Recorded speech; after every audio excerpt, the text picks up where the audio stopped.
Friendship marriage মানে একটি ছেলে ও মেয়ের মধ্যে সমঝোতার মাধ্যমে বিয়ে খেলা। মূলত এটি কোনো বিয়ে নয়, তাদের মধ্যে চুক্তি হবে এমন যে আমরা বাইরের জগতে স্বামী স্ত্রীর মতোই থাকব, কিন্তু বাস্তবে স্বামী স্ত্রীর মতো জীবনযাপন করব না।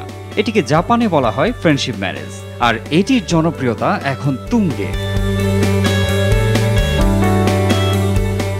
এদিকে জাপান সরকার সন্তান জন্মহার কমে যাওয়ার কারণে নানা প্যাকেজ ঘোষণা করেছে, কিন্তু কোনো কিছুতেই সন্তান গ্রহণে তরুণ তরুণীদের আগ্রহ বাড়াতে পারছে না, বরং দিন দিন এ হার কমেই যাচ্ছে।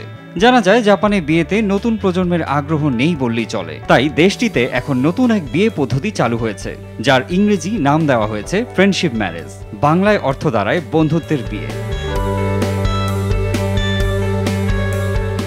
মশলা এক্সপার্ট রাঁধুনি নিয়ে এলো টেস্টিং সল্ট মুক্ত রাঁধুনি স্বাদ মিশালি, স্বাদ হবে দুর্দান্ত।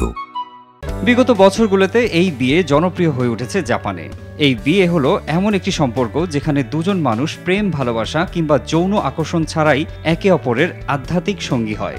জাপানের 12,80,00,000 মানুষের মধ্যে ইতিমধ্যেই কয়েক হাজার মানুষ এই ধরনের সম্পর্ককে বেছে নিয়েছেন। ফ্রেন্ডশিপ ম্যারেজ হলো এমন একটি সম্পর্ক যেখানে দুজন মানুষ আইনিভাবে দাম্পত্য জীবনে আবদ্ধ হন, তবে তাদের মধ্যে কোনো ভালোবাসার আবেগও থাকবে না, তাদের মধ্যে কোনো যৌন সম্পর্ক গড়ে উঠবে না। তারা একসঙ্গে বসবাস করতে পারেন কিংবা আলাদাভাবেও থাকতে পারেন।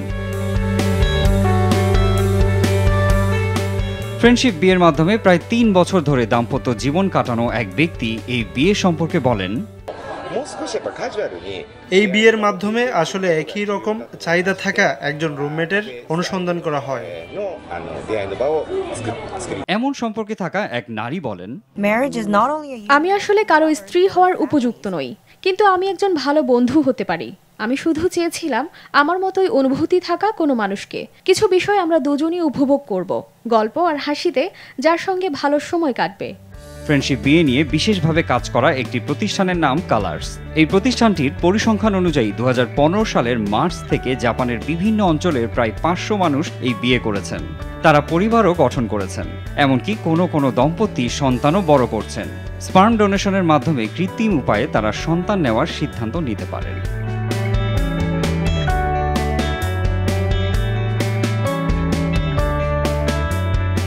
মারজান ইভান, RTV।